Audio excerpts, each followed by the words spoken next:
actually worked in that office before you. I'm finishing up my last week now, as a matter of fact, so I know it can be a bit overwhelming, but I'm here to tell you there's nothing to worry about. You'll be fine. So let's just focus on getting you through your first week, okay? Let's see. First, there's an introductory greeting from the company that I'm supposed to read. It's kind of a legal thing, you know. Welcome to Freddy Fazbear's Pizza, a magical place for kids and grown-ups alike, where fantasy and fun come to life. Fazbear Entertainment is not responsible for damage to property or person. Upon discovering that damage or death has occurred, a missing person report will be filed within 90 days or as soon as property and premises have been thoroughly cleaned and bleached and the carpets have been replaced. Blah, blah, blah. Now, that might sound bad, I know, but there's really nothing to worry about.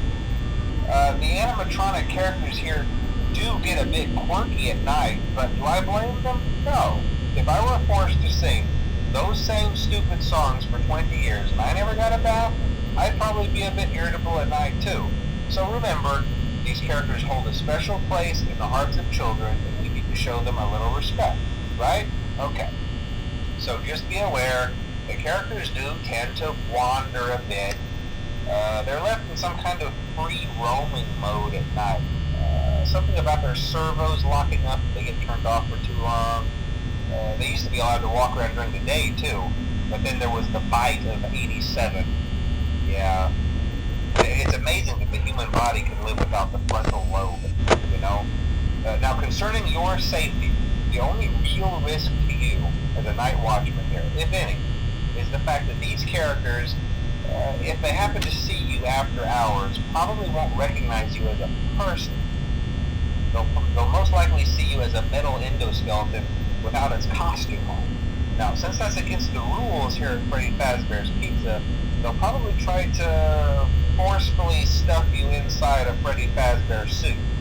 Now, that wouldn't be so bad if the suits themselves weren't filled with cross beams, wires, and animatronic devices, especially around the facial area.